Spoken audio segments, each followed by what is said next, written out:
The morning light spilled over the horizon of Maui, soft and gold, stretching across the waves until it reached the balcony where I stood barefoot. The ocean was calm, but my chest wasn't. The salt in the air, the faint laughter from the hotel pool, the smell of tropical flowers. It should have felt like peace. Instead, it felt like a pause before something cracked. 2 days ago, I was the bride everyone talked about. The Bennett wedding at Wailea Beach had made it to the local lifestyle pages before I even threw the bouquet. The ceremony was supposed to be intimate, 50 people, maybe 60. My idea was a simple, white dress, soft jazz, just us and the ocean.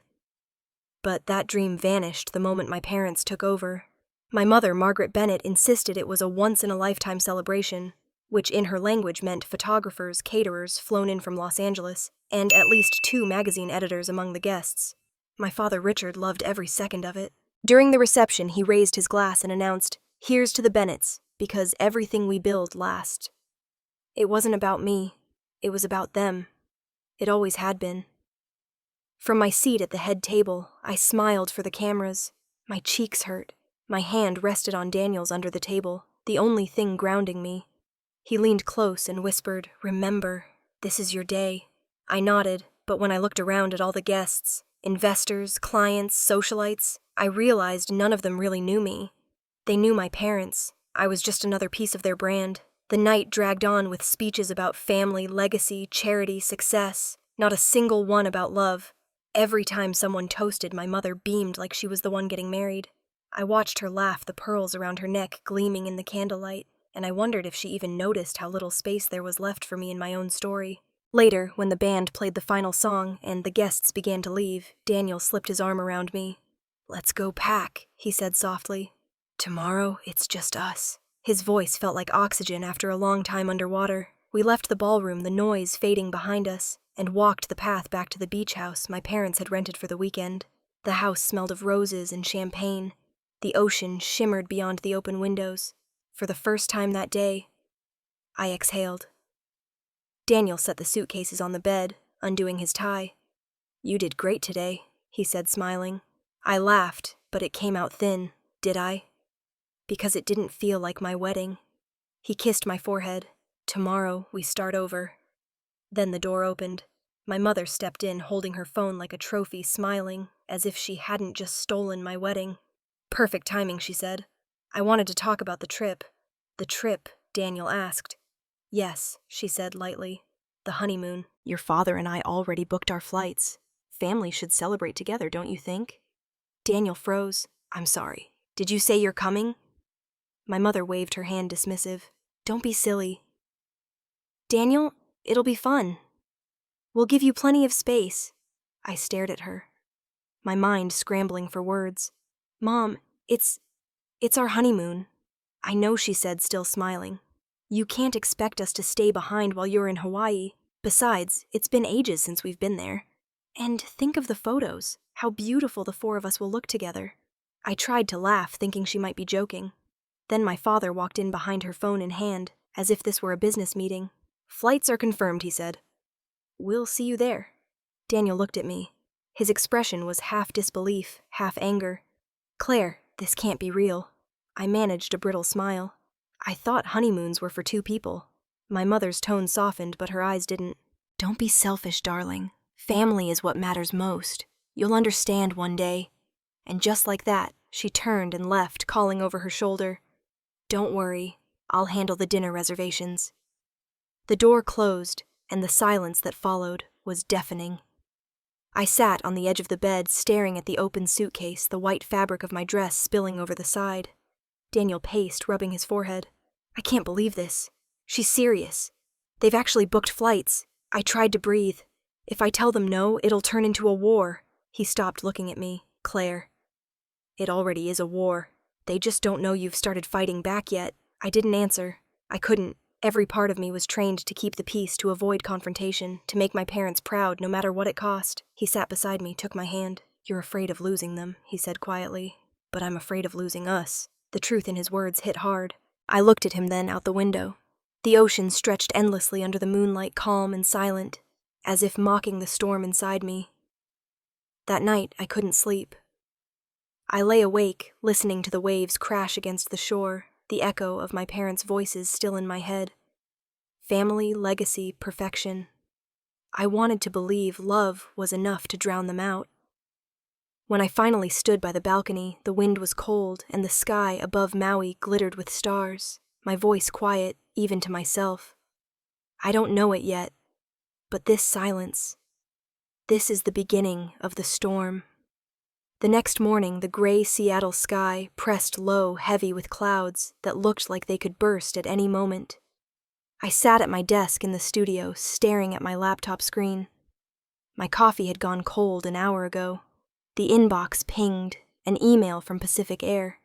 At first, I thought it was a receipt from our honeymoon booking, but when I opened it, my heart dropped. Passenger confirmation. Richard Bennett, Margaret Bennett, Flight 247, Seattle to Maui. Same departure, same hotel transfer. For a long moment, I just stared. My pulse drummed in my ears. Then came the text message as if the universe wanted to mock me, from Mom. Me da sapsep het chicken con mang teo vaidep vanu kui. No, is this okay? No, would you mind?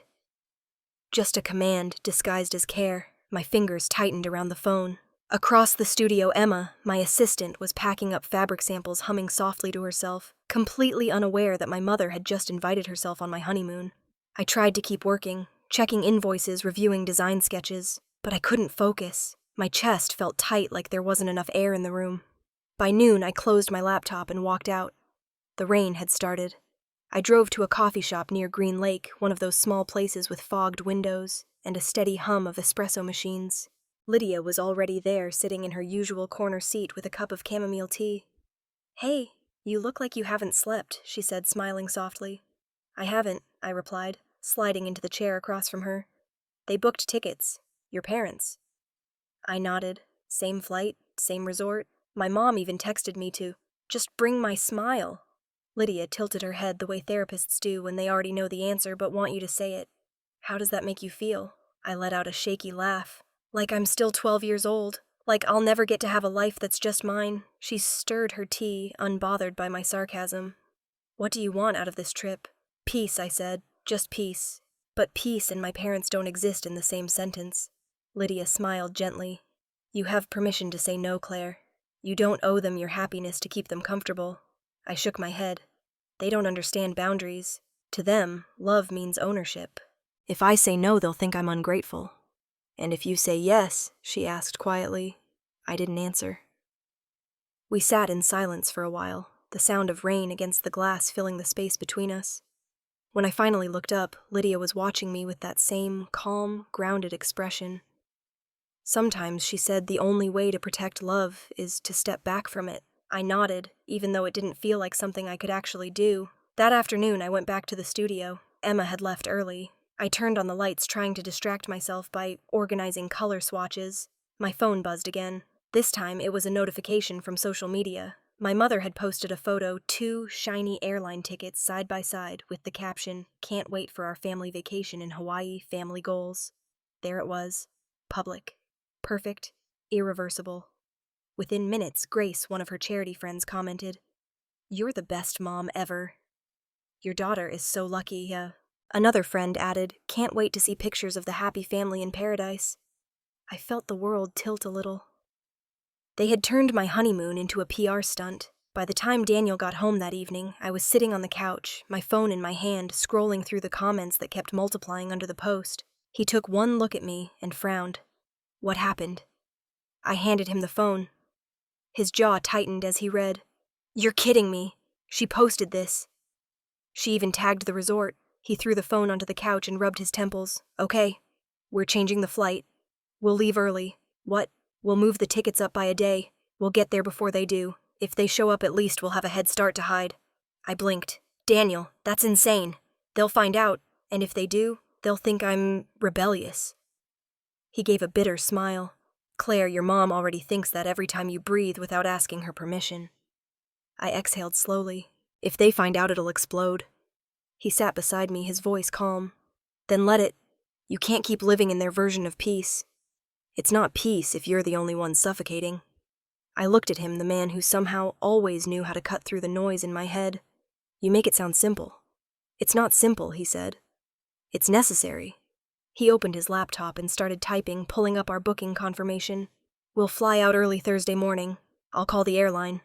I watched him click through the website, every keystroke sounding like a countdown to something I wasn't sure I was ready for. When he finished, he leaned back and said, they won't even know until it's too late. I tried to smile, but my stomach twisted. I feel like I just betrayed them. He took my hand. You didn't betray them. You're protecting your life. There's a difference. The room went quiet. Outside, the rain turned into a steady drizzle against the windows. I thought about my mother's smile, the way she could twist guilt into love, and love into control. I thought about my father's silence, his belief that family image was everything. I still hadn't learned how to choose myself without feeling guilty for it. When Daniel went to bed, I stayed up a little longer, watching the city lights flicker beyond the window. The flight change confirmation email sat in my inbox, glowing faintly. I told myself it was just a vacation, just 10 days of sunshine and ocean, nothing more. But deep down, staring out at the rain streaking the glass, I knew the weather wasn't the only storm coming. The air on Maui was warm and thick with salt when we stepped off the plane. The sun hit my face like a soft hand, gentle but insistent. I closed my eyes for a second, trying to let it sink in. The idea that maybe, just maybe, we'd gotten away. Daniel squeezed my hand as we walked down the stairs onto the tarmac. You okay? He asked. I nodded, forcing a smile. Yeah, I think so. But even as I said it, something uneasy sat in the back of my mind. The flight had been quiet. Too quiet. My phone had stayed off the whole way here. I hadn't wanted to see if my mother had noticed we'd left early. For the first time in my life, silence felt like rebellion. The drive to the resort was everything a honeymoon should be. Winding roads lined with palm trees, the ocean glinting in and out of view. Our taxi driver, a cheerful man in a Hawaiian shirt, asked, First time in Maui. Daniel grinned. Yeah, and hopefully not the last. I looked out the window at the horizon. It feels like a different world, I said. He reached for my hand. That's kind of the point, isn't it? Azure Sands Resort appeared like something out of a travel magazine. Sprawling wooden decks, white cabanas, the smell of orchids carried by the wind. The front entrance had a long walkway with candles flickering in glass lanterns. The sign said, Welcome to Paradise, and for a second I wanted to believe it. The lobby was all polished wood and soft jazz, the kind of place that whispered luxury instead of shouting it. A tall man in a linen shirt greeted us at the counter. His name tag read, Henry, Guest Relations Manager. Welcome, Mr. and Mrs. Bennett, he said with a friendly smile. Congratulations on your wedding. Thank you, Daniel said, pulling out his ID. I was still looking around when I noticed Henry glancing at the computer, his smile faltering just a little. He said after a pause. So, will your family be joining you later? My chest tightened. Excuse me? He gave a small, polite laugh, clearly unsure what he'd said wrong. Mrs. Bennett. Your mother, I believe. Called ahead to arrange some details. She mentioned a special welcome for the entire family. The air seemed to shift. My stomach dropped. What? Henry's smile dimmed. Oh, I'm sorry, did I misunderstand? Daniel leaned in, voice calm, but clipped. You didn't misunderstand. You just got played. Henry blinked, unsure how to respond.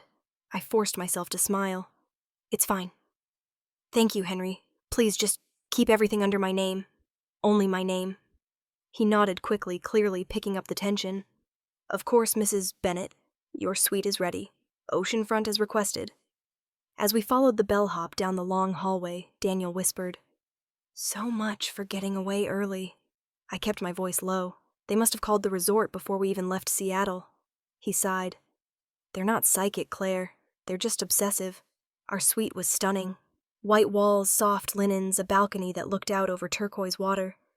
I wanted to love it. I wanted it to feel like ours, but all I could see was my mother's shadow in every perfect detail. That night we dressed for dinner, trying to salvage the mood. The restaurant was outside lanterns strung between palm trees, a string quartet playing something slow. Daniel ordered champagne. For the first few minutes, it almost felt normal. Then my phone buzzed. A message from Mom. Hope you're enjoying your first night. The restaurant looks divine. I called ahead and asked them to prepare the seafood platter you love. Don't thank me, just enjoy. I stared at the screen pulse spiking. Daniel looked up from his glass. What now? I handed him the phone. He read it, exhaled sharply. They don't even have to be here to run the show. I tried to laugh, but it came out bitter. They think boundaries are suggestions. We ate in silence for a while, though neither of us tasted anything. The waves crashed softly below, the candles flickered. When the waiter came with the check, I noticed something strange. He smiled at me and said, "Please tell your mother the kitchen appreciated her note." Daniel froze. Her note. Apparently, I said through my teeth, she left instructions. We left the restaurant before dessert. I just wanted air. The hallway back to our suite was long open to the night sky. The air smelled like salt and hibiscus. I took off my shoes halfway there, the wood cool under my feet. As we passed through the lobby, Daniel stopped to grab a bottled water from the bar. I stood near the entrance, letting the breeze from outside brush my face. That's when I saw them. 2 figures walking through the open doors, hand in hand. My father's tall frame, my mother's familiar stride.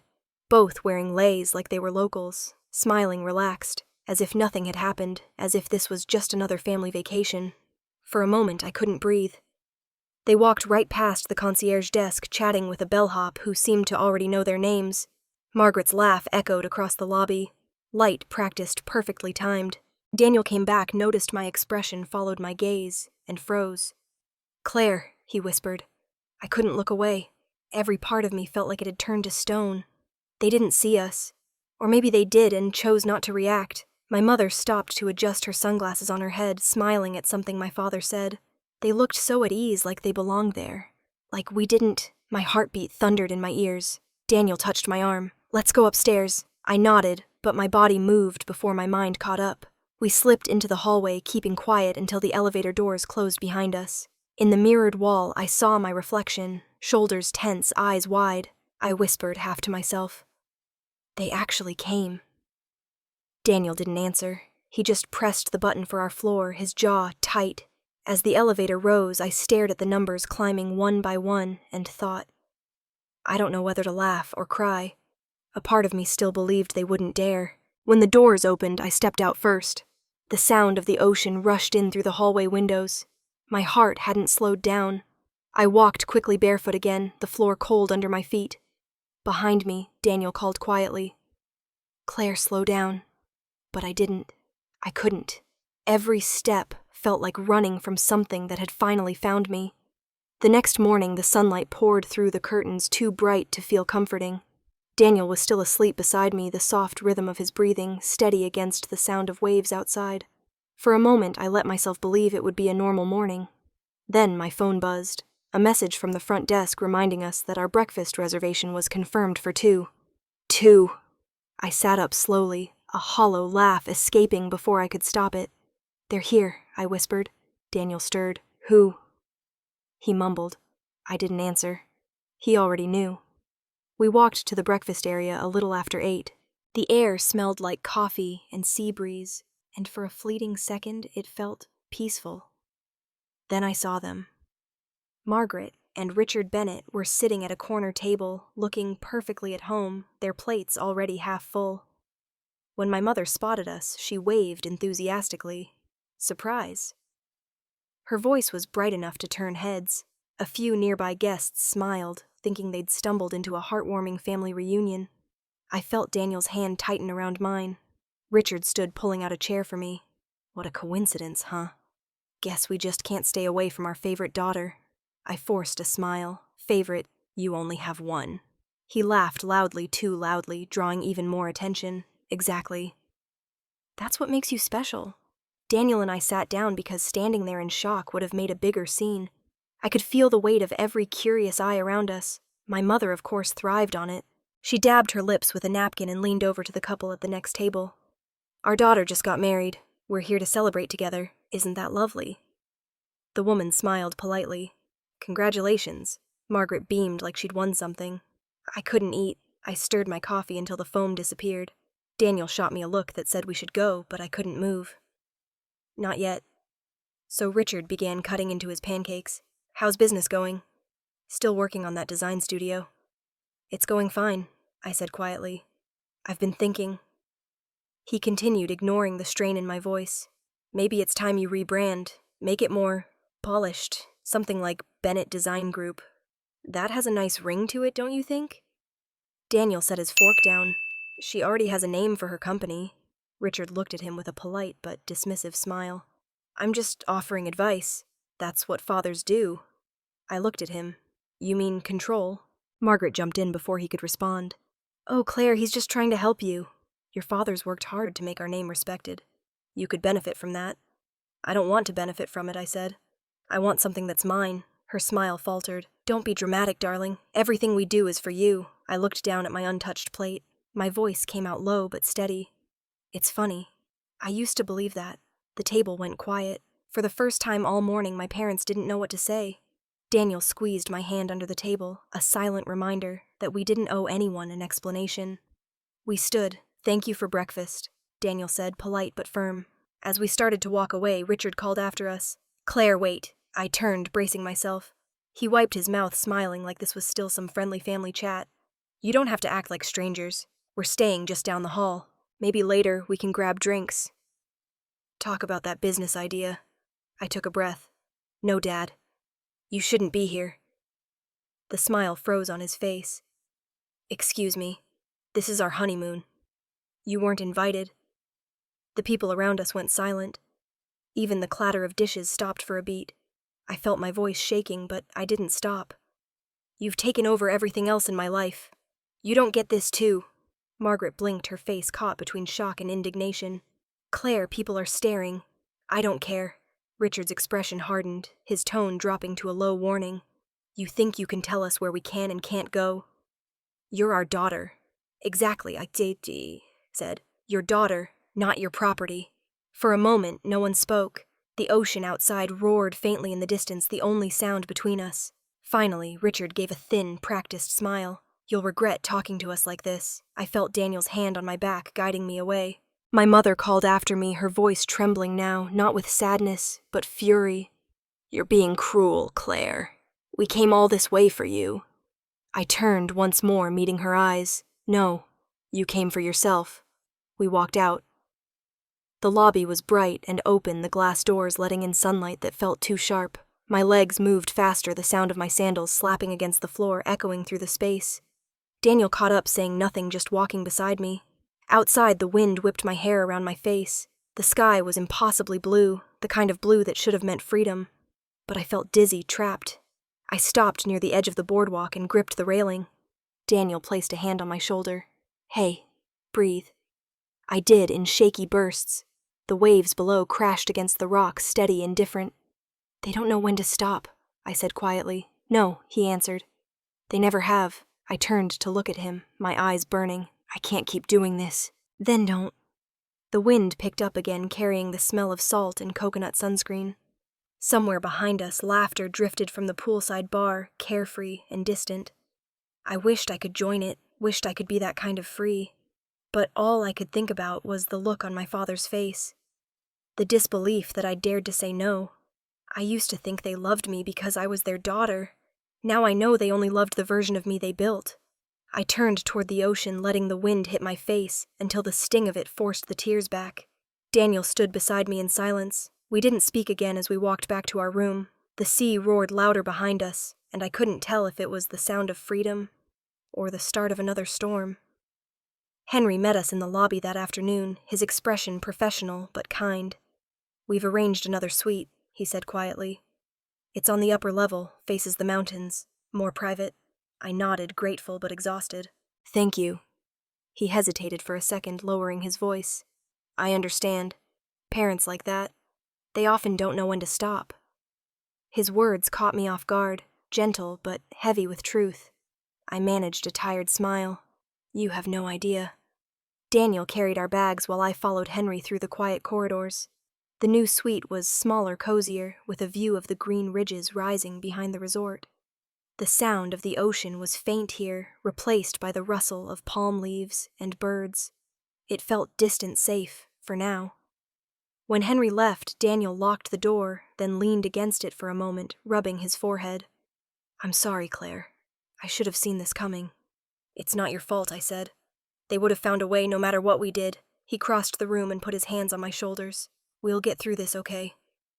Just a few more days, then we go home. I nodded, but deep down I wasn't sure what home meant anymore. That night, the mountain air was cooler. I sat on the bed with my laptop, the screen lighting my face in the dark. Daniel was in the shower when the call came in. Amy, my closest friend and attorney, her face filled the screen. "You look terrible," she said gently. "What's going on?" I laughed weakly. "You want the short version or the long one?" "Start with what they've done this week." I took a breath. "They've shown up here. They follow us around the resort. I caught my mother calling the front desk asking for our schedule.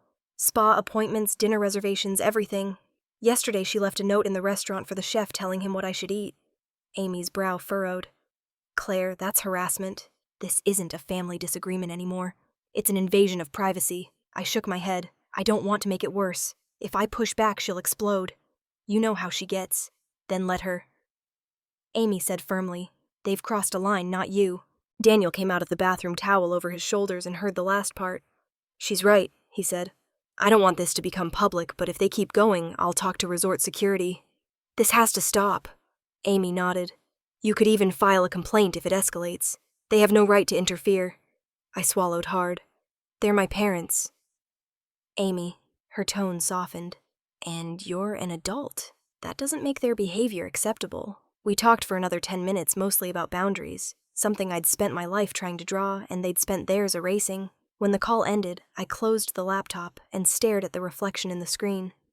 "I'm scared they'll hate me," I said quietly. Daniel sat beside me, brushing a strand of hair from my face. "They already do in their own way. They hate that they can't control you anymore." I looked at him, eyes stinging. "I don't want to hurt them." He shook his head. "They don't worry about hurting you, do they?" The words hit harder than I expected. Later, while Daniel slept, I sat by the window and watched the moon rise over the hills. My reflection looked unfamiliar. Someone tired, yes, but stronger somehow.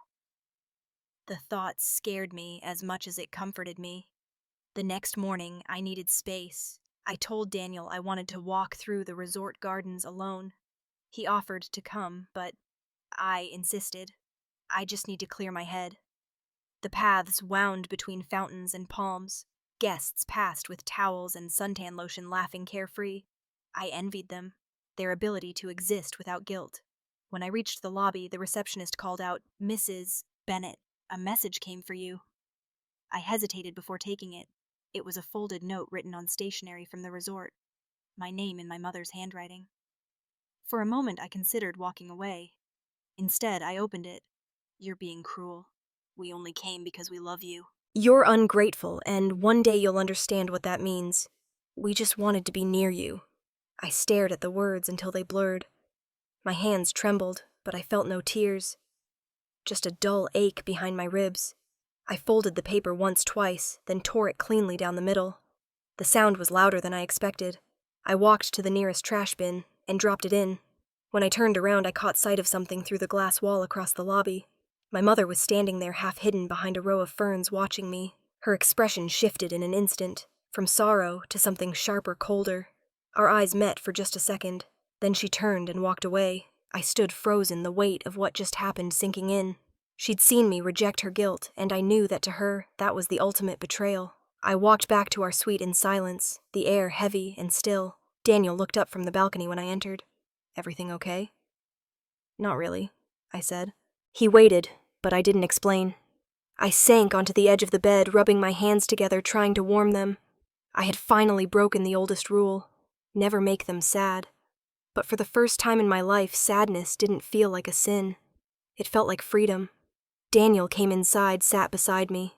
"You look lighter," he said softly. I smiled faintly. Maybe I am. The sound of the ocean drifted in from far away, a reminder that peace could exist, even if only in the space between battles. 2 days passed before anything happened. For the first time since we'd arrived, the island finally felt quiet. Daniel and I spent the morning near the cliffs behind the resort, taking photos of the ocean as the light shifted through clouds. The wind carried salt and rain, and for a while, I forgot we were hiding. Then my phone buzzed. A notification popped up. "Margaret Bennett has posted a new photo. My stomach tightened. I didn't want to look, but my thumb betrayed me. The screen filled with a smiling picture of my parents standing in front of the resort's welcome sign leaves around their necks, cocktails in hand. The caption read, "Nothing better than a family vacation with our daughter and wonderful new son-in-law in beautiful Hawaii. #family goals." I froze. For a second, all I could hear was the wind roaring in my ears. Grace, her oldest friend, had already commented, "The most perfect family I've ever seen. So happy for you, Margaret." A string of hearts followed. Daniel leaned over, squinting at the screen. "You've got to be kidding me. They're lying," I said softly. "And everyone's believing it." He scrolled through the comments, jaw tightening. She tagged the resort Claire. "Everyone back home can see this. Your clients, your co-workers." I know I cut in, voice sharper than I meant. We stood there in silence for a moment, the waves crashing below like background noise to something breaking inside me. When we returned to the room, my phone wouldn't stop buzzing. A message from a client popped up.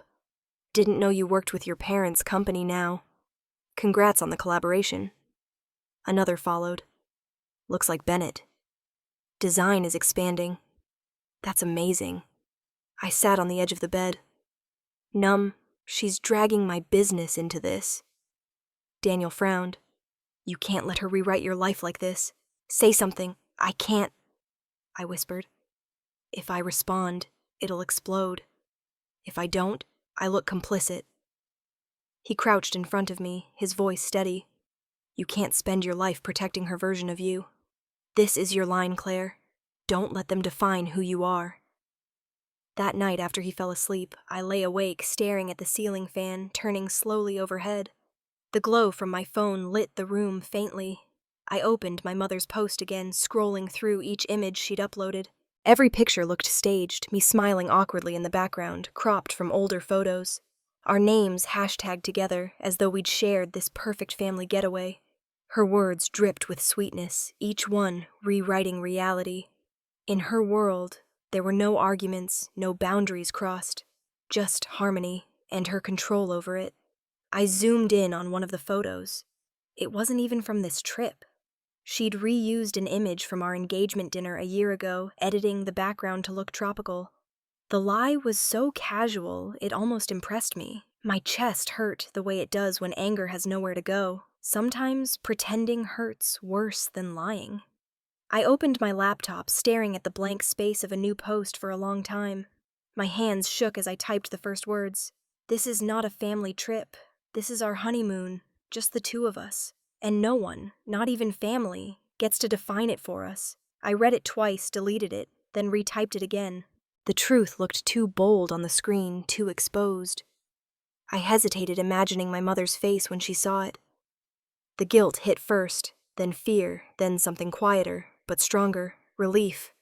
I hit post. For a second, nothing happened. Then my notifications exploded. Messages poured in. Some were kind. Friends from college saying things like, "Good for you," or "Finally someone said it." Others were less generous. "You shouldn't air family drama online. Disrespecting your parents like this is disgraceful." By morning, my phone had turned into a war zone. Daniel woke to the sound of the constant buzz. He rubbed his eyes, then read over my shoulder. "You did it," he said softly. "I guess I did." He smiled faintly. "Good." Around noon, the resort manager Henry found me by the pool. "Mrs. Bennett," he said, hesitant, "your parents saw the post." I braced myself. "And they're upset. Your mother asked me to remind you that family should handle things privately." I almost laughed. Tell her that privacy ended the moment she posted about my honeymoon. He looked sympathetic, but uncomfortable.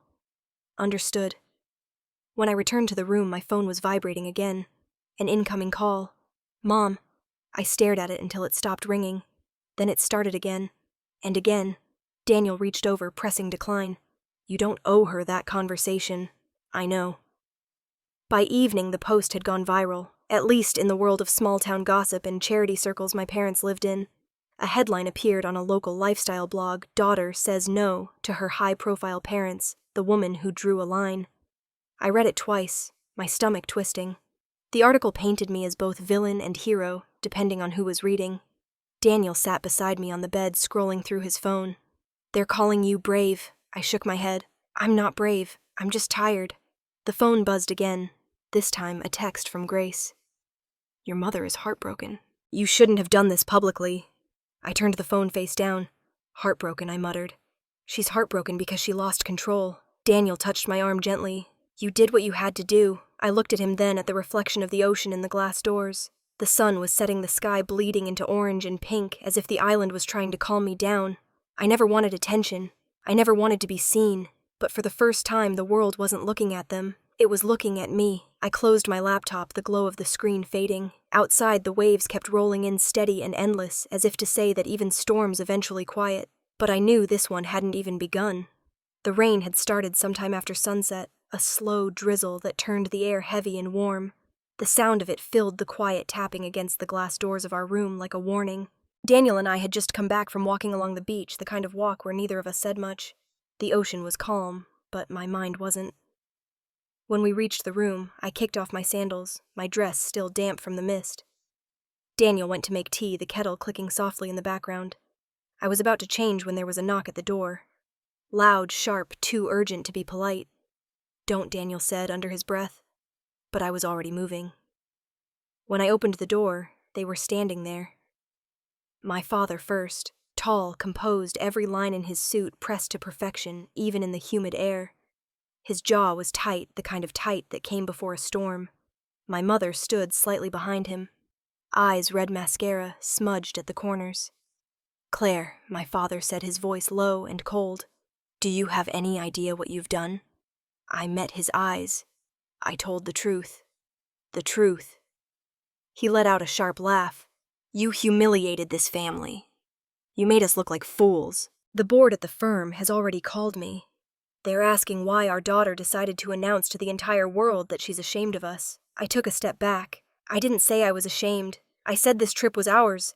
That's not humiliation. It's honesty. My mother stepped forward, her voice trembling. Why would you post something like that? You know how people twist things online.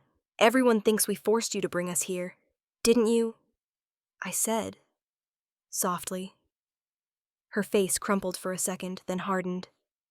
I just wanted to be part of your life. You've pushed us away since the engagement. I thought this trip could fix that, by pretending it's something it's not. My father slammed his hand against the table near the door, the sound cracking through the room. Watch your tone, young lady. Daniel came out from the kitchen, still holding a mug. His voice was calm, but there was steel beneath it. Sir, you need to leave.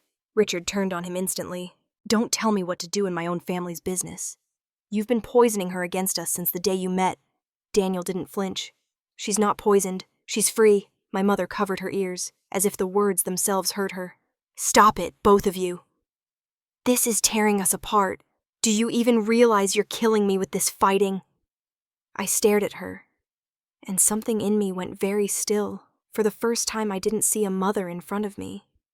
I saw a woman desperate to hold on to control, the tears, the shaking hands. Even the way she leaned into my father, it was all familiar, a performance honed over years. You're not dying, Mom, I said quietly. You're just not getting your way. She looked up at me, then eyes wide, and for a second I thought she might slap me. Instead, she turned to my father. Let's go. He hesitated, glaring at Daniel before stepping back. You've made a mistake, Claire. You think you're stronger than us, but you're not. Family isn't something you can just erase. I'm not erasing you, I said. I'm just not letting you rewrite me. For a long moment, none of us moved. The rain hit harder against the windows, thunder rolling faintly in the distance. Then my father took my mother's arm and led her out. The door closed behind them with a final heavy click. I stood there staring at the wood grain of the door. The echo of his words still in my ears. My legs felt weak, but I didn't cry. I'd run out of tears for them a long time ago. Daniel set the mug down and came to me, his hand warm against my back. You did the right thing. I shook my head slowly. It doesn't feel like it. He turned me to face him. You stood up for yourself. That's what matters. My throat tightened. I've never talked to them like that before. It's like, once I started, I couldn't stop.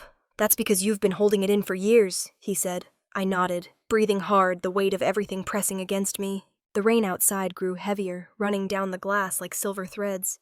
I just wish they could understand, I whispered, that it's not about hate. It's about space.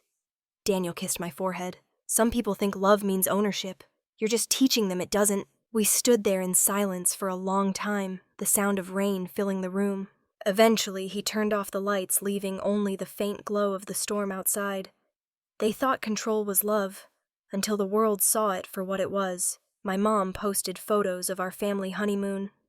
My dad called the staff to watch me. I didn't expose them. I just told the truth. And somehow, the truth did all the damage for me. If you haven't subscribed to the channel yet, don't forget to hit subscribe, smash like button, and tell us in the comments where you're tuning in from. I walked to the window, resting my palm against the cool glass. The reflections staring back at me didn't look like the same woman who'd arrived here a week ago. My face was pale, eyes tired. But there was something else there too. Resolve. They were angry because they lost control. And for the first time I was calm, because I'd finally found mine. A flash of lightning lit up the ocean beyond the palm trees, catching my reflection for a split second. My hair was messy, my cheeks still wet from the humidity, and tears. But I looked different, like someone who had finally stopped asking for permission to breathe. Behind me, Daniel's voice was soft, almost a whisper. "Come to bed. I will," I said, still staring at my reflection. The thunder rolled again, far away now, fading toward the horizon. I pressed my fingers to the glass once more before turning away. The storm outside was easing, but I knew another one was still coming. The next morning, I woke to the sound of the ocean and the distant buzz of my phone vibrating on the nightstand. Daniel was still asleep, one arm flung across the pillow. For a moment, everything was still, the way it should have been. But then I saw the notifications. Karen Lopez, the lifestyle blogger from Los Angeles, had posted something new. When parents don't know when to let go. I sat up slowly, dread curling in my stomach. The thumbnail was a photo of us. Me, Daniel, and my parents at the wedding reception 2 weeks ago. The headline flashed beneath it like a wound. The post had already been shared thousands of times. I opened it. There, between perfectly spaced paragraphs and polished commentary, was my family's story. Our private chaos turned into public spectacle. Karen had pieced it together from my mother's photos, my post, and whispers from sources close to the family. The words cut sharper than I expected. In a display of boundary issues that's all too familiar to many adult children, Margaret and Richard Bennett have apparently followed their newlywed daughter to Hawaii, sparking a viral discussion about control guilt and family image. The article went on to praise my courage, but it didn't feel like praise. My name was trending. My life had been turned into someone else's think piece. I didn't know if I was the victim or the villain, but I knew one thing. It wasn't private anymore. When Daniel woke, I was still sitting on the edge of the bed, phone in hand. He rubbed his eyes. "What is it?" Everything I said, handing him the phone. He read for a long moment, his expression hardening. "She used photos from your mom's account. Look, people are arguing in the comments. Half of them think you're some kind of hero. The other half, I don't want to know." I whispered, but I did know. I knew how the internet worked. I'd seen it happen to other people. Their pain turned into entertainment. And now it was me. By mid-morning, the fallout had already begun. The charity board where my mother served as chair released a statement saying she'd voluntarily stepped back amid family matters. My father's real estate firm quietly deleted a press release that had featured him on its homepage. The phone rang around noon. Grace, my mother's closest friend, Claire.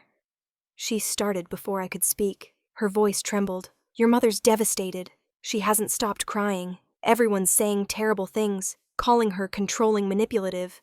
They're saying she followed you here to spy on you." I looked out at the ocean, the horizon blurred with rain. "Grace, she did." There was silence on the line. Then a soft, broken sound. "She just wanted to be part of your happiness." I felt a flicker of guilt, but it was buried under years of exhaustion. Maybe this is the first time people are seeing who she really is. Grace didn't respond. The call ended quietly, the way a curtain falls after a show.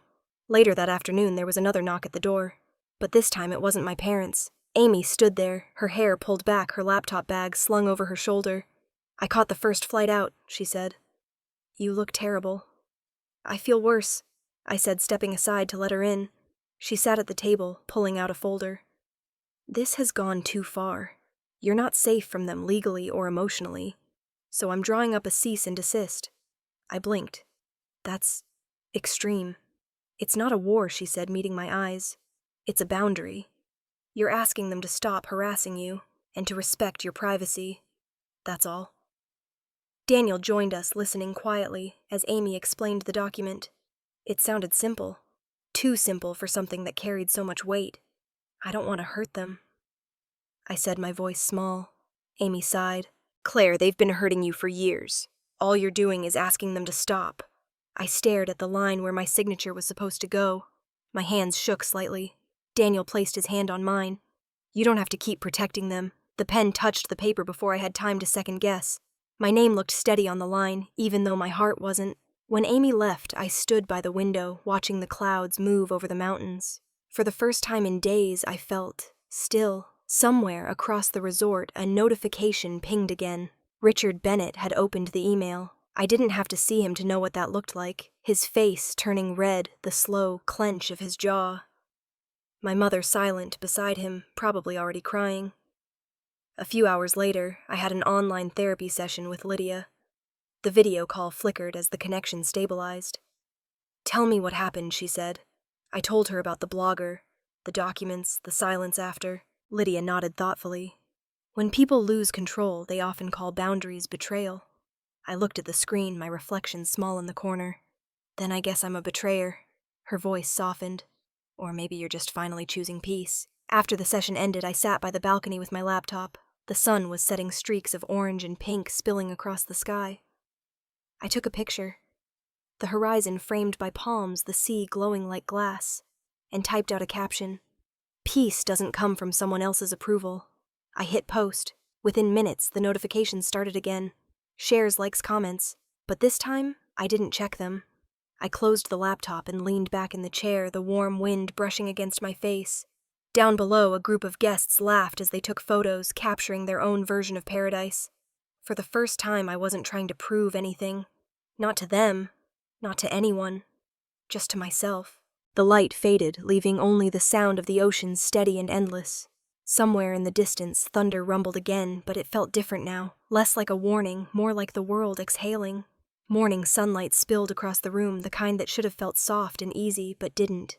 The air was heavy with humidity, the faint hum of waves somewhere below. I was sitting on the balcony with a cup of coffee that had gone cold when the knock came at the door. Daniel opened it, and Henry stepped inside. His expression was careful, the kind of careful people wear when they have bad news. Miss Bennett. He began hesitating. I wanted to inform you personally. Your parents have been asked to leave the resort. The words took a moment to sink in. What? He shifted his weight. It wasn't our decision alone. The legal department intervened after multiple complaints. They've been calling the front desk repeatedly, asking staff to report your movements, when you check in and out where you eat, whether you've been seen with other guests. Daniel's jaw tightened. That's harassment. Henry nodded once. I'm afraid it is. The management felt it best to protect your privacy, and ours. For a few seconds, I couldn't speak. My hands trembled slightly as I set the coffee cup down. I didn't want it to come to this. I said finally. I don't want them humiliated. Henry's eyes softened. Sometimes silence is the last language justice speaks. He gave a small nod, then left. The door closed quietly behind him. Daniel sat beside me, exhaling. You okay? I don't know, I said. I thought I wanted distance. Now that it's happening, I just feel empty. He took my hand. You didn't cause this, Claire. They did, but logic didn't make it easier. I spent the next hour pacing the room, my mind flickering through every version of this story that could exist in their heads. How they'd twist it, how they'd make me the villain again. Outside clouds were starting to gather over the mountains. From our balcony, I could see the driveway that led to the main building. That's where I saw them. 2 resort security officers stood near the entrance, hands folded politely as my parents stepped outside. My father's posture was rigid, his hand gripping the handle of his suitcase, like it was the last thing he could control. My mother's sunglasses hid her eyes, but I could tell she'd been crying. Her shoulders shook even as she tried to hold her head high. A few guests had stopped to watch, whispering behind their hands. I wanted to turn away, but I couldn't. My mother's voice carried faintly up the path, high and brittle. You'll understand one day, Claire, she called, as if we were still children arguing over chores. You'll see, this was love. I stepped out onto the balcony. Love doesn't look like control, I said. My voice wasn't loud, but it carried, "I understand now." She froze for a second, her face tilting upward, though I couldn't tell if she was looking at me or just the sky. My father turned, eyes meeting mine across the courtyard. There was fury there, but something else too, something that almost looked like fear. Then he looked away, said something to the security officers, and walked toward the car, waiting by the curb. They climbed in. The engine started. And just like that, they were gone. I stayed on the balcony long after the car disappeared, staring at the empty driveway. The resort went back to its usual rhythm, birds, chatter, waves, but it all sounded distant, muffled, like the world was moving, and I was standing still. Daniel came out behind me, setting a hand gently on my back. "They're gone," he said quietly. "I know. You did what you had to." I nodded, but my throat felt tight. "It doesn't feel like winning." He looked out at the horizon with me. Maybe it's not about winning. There was no victory, no applause. Just silence. But in that silence, I could finally hear something that had been missing for years. My own breath, my own voice. The rest of the morning passed in fragments, packing clothes, checking out, waiting in the lobby. Henry met us again, polite as ever. "The management wanted to thank you for your patience," he said. "You've handled everything with grace." Grace. It almost made me laugh. I didn't feel graceful. I felt bruised. We left for the airport that afternoon. The sky had cleared a clean blue after the storm. The road wound along the cliffs, waves crashing below. Daniel drove while I sat quietly beside him, fingers tracing the seam of my seatbelt. He reached over, squeezing my hand. "You ready to go home? I think so." I said, "Whatever that means now." At the airport, everything blurred. The security lines, the chatter, the smell of coffee and sunscreen. We found our seats on the plane, the hum of engines low and constant. As the aircraft lifted off Maui, shrinking beneath us, I turned toward the window. The island looked small from above, almost peaceful. The clouds parted just enough for sunlight to spill across the ocean, a shimmer of gold on blue. A tear slid down my cheek before I realized it. Not from sadness, something lighter, something that felt almost like release. Daniel glanced at me. "Hey," he whispered. I smiled faintly. "I'm fine." Outside, the horizon stretched endlessly. For the first time in a long time, it didn't feel like running away. It felt like freedom finding its way back. 2 months later, the gray Seattle sky finally gave way to sunlight. I stood in my studio, coffee in hand, staring out the window as it spilled through the glass and painted the hardwood floor in gold. The city below moved at its usual pace. Buses, hissing people crossing streets, the rhythm of life that had kept going even when mine had stopped. Everything was quiet now. Too quiet. Peace wasn't a reward. It was what happens after you choose the right kind of silence. The studio smelled like sawdust and coffee beans. Emma. My assistant hummed along to a playlist while unpacking a shipment of fabric samples. Business had picked up again, faster than I'd expected. People wanted to work with me now, not because of my designs, but because of the story behind them. The phone rang. Emma picked up, then mouthed, "It's a new client." I took the call, bracing for another stranger who thought they knew me. But the voice on the other end was calm, warm. "Claire Bennett. I just wanted to say, thank you." I frowned slightly. "For what?" "For standing up. I read that article about boundaries. I saw myself in it. I hired you because I want someone who understands that space isn't selfish." There was a pause. My throat felt tight. "Thank you," I said quietly. "That means more than you know." After we hung up, I sat back in my chair and looked around the studio, the sketches pinned to the corkboard, the half-finished furniture pieces waiting for varnish. For the first time in a long time, this space felt like mine again. Outside the window, cherry blossoms swayed in the breeze. Seattle was learning how to be kind again. The media had stopped chewing on the story like gossip and started reframing it as something noble. A daughter redefining boundaries. One headline even called me a symbol of quiet rebellion. I hated that. I didn't feel like a symbol. I felt like a woman who'd just survived a storm she never asked for. Margaret Bennett, on the other hand, had vanished from the internet. Her charity board released a polite statement announcing she was taking time for personal reflection. Translation, they'd asked her to step down. My father had kept a low profile too. No public appearances, no speeches, no quotes in the real estate journals he used to love. Grace emailed me one afternoon. The subject line read, I owe you an apology. The message was short. I'm sorry for helping her share those posts. She's lost perspective. You did what needed to be done. Maybe one day she'll see it too.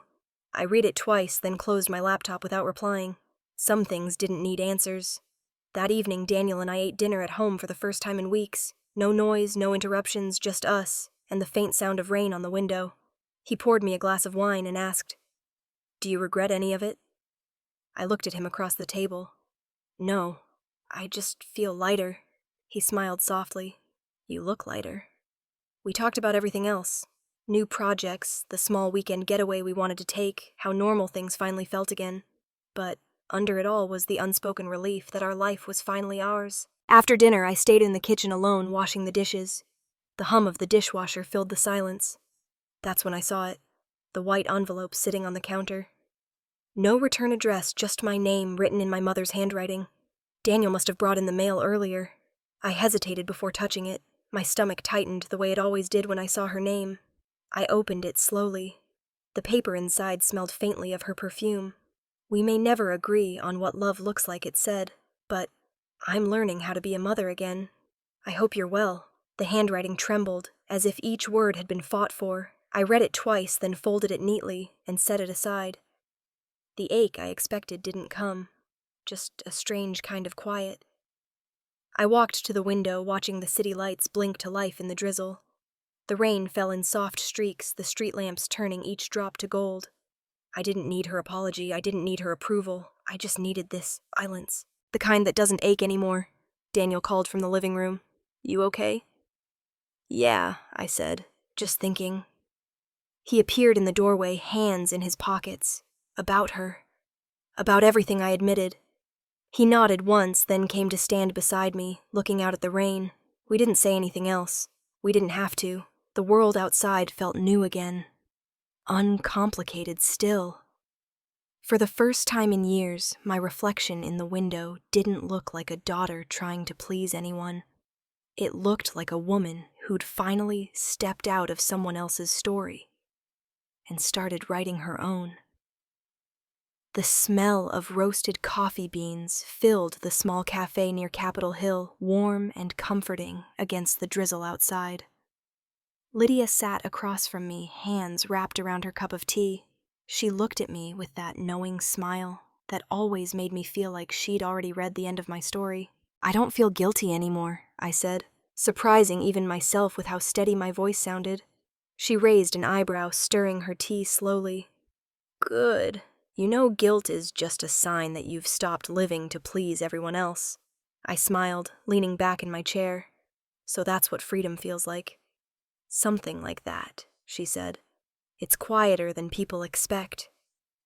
Outside, the Seattle rain streaked across the window, soft and constant. The same city I'd once felt trapped in now felt like home again. The silence that used to weigh on me now felt light, almost sacred. I told Lydia about the workshop I'd started, a mix between interior design and personal coaching. Design your boundaries, I said. It's silly, I know. It's brilliant, she replied. You're teaching women to rearrange more than furniture. A few days later, the community center smelled faintly of sawdust and lavender. A circle of women filled the room. Teachers, mothers, retirees, all in their 50s and 60s. They laughed easily, passing around swatches of fabric and cups of coffee. I stood in front of them with a sketchbook in hand, guiding them through color palettes and room layouts. But somehow, the conversation always found its way back to something deeper. One woman, Janet, raised her hand halfway through. You know, she said, I spent 20 years decorating my house for my husband's taste. When he passed, I didn't even know what color I liked. The room went quiet for a moment. Then someone murmured, Same here. Another nodded. I set the pencil down. Maybe that's the real project, I said softly. Finding what feels like you again. They smiled, a few with tears in their eyes. And I realized they weren't just learning how to decorate. They were learning how to take up space again. As I taught them how to rearrange their homes, I was rearranging my own life, piece by piece, corner by corner. By the end of the workshop, the room was alive with conversation. Someone put on music, another woman started laughing about how she planned to repaint her entire kitchen just because she wanted to. The air felt lighter, freer. When everyone finally left, I began to clean up stacking chairs and wiping down tables. Daniel appeared in the doorway holding 2 cups of coffee. "I figured you'd still be here," he said. I smiled, taking the cup from him. "You know me too well." He looked around the room at the bits of fabric and sketches scattered across the table. "You did this," he said. "All of this." "It's not much," I said. "It's enough," he said. "You know what I'm proud of?" I looked at him, curious. "What?" "That you don't need anyone to save you." I laughed softly. "You already did." He frowned, playful. "When?" "By letting me stand on my own." He smiled, shaking his head. "You're impossible." We finished packing in silence. The last of the sunlight faded through the tall windows, turning the room a soft amber. Outside, the rain had turned to mist, wrapping the city in its familiar gray comfort. Later that night, back home, I found myself scrolling through my workshop's website. Someone had recorded a short clip of today's session and posted it. A shaky video of me standing at the whiteboard laughing as I talked about color balance and emotional balance in the same breath. The caption read, "When design becomes healing." I almost closed it, but something caught my eye. In the comments section, a username I recognized, Margaret B. My breath caught. The comment was simple. "You look happy." "I'm glad." I stared at it for a long time, my chest tightening. No heart emojis, no manipulation, no hidden message, just words. Plain, human. I didn't reply. I didn't need to. Not everyone changes, but I did. And for the first time, that was enough. A few days later, I walked through downtown Seattle after another class. The clouds hung low, and the rain had returned soft and persistent. I didn't rush. I let it fall, the drops catching in my hair as I opened my umbrella. The streets glowed under the neon signs, reflections dancing on the wet pavement. For the first time in a long time, I wasn't thinking about the past, or the noise, or the need to explain myself. I just walked. The sound of the rain felt steady, almost like applause. And when I glanced at my reflection in a storefront window, I didn't see the daughter who'd been afraid to disappoint anyone. I saw a woman who finally understood that peace wasn't about fixing what broke. It was about choosing what to keep. I smiled, whispered to no one in particular. "That's enough." Then I stepped out into the rain. The morning light of early spring spilled across the kitchen, soft and golden through the wide window. The air smelled faintly of rain and coffee. I sat by the window seat, legs curled beneath me, the world outside still waking up. My laptop rested on my knees, the inbox open but untouched. A new message blinked at the top. From Richard Bennett. My heart didn't race this time. I clicked it open. "We're proud, Claire." That was all. No explanation, no justification. Just 3 words from a man who'd built his life around never admitting defeat. For a long moment, I stared at the screen, half expecting another message to follow. But it didn't. The silence stretched calm and certain.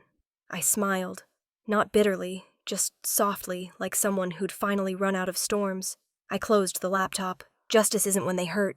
It's when I stop needing their approval to heal. The house was quiet, except for the ticking of the old kitchen clock. Daniel had already left for work, leaving a note on the counter that said, "Take the day for yourself." So I did. I grabbed my keys, my jacket, and a thermos of coffee, and drove north toward the coast. The highway wound through evergreen forests, the scent of pine thick in the air. The further I went, the lighter everything felt, as if the city, the noise, the memories all stayed behind me. By noon, I reached the Washington coast. The sky was pale blue, the kind that promised warmth without quite giving it. The waves rolled in gentle rhythms, and the beach stretched wide and empty.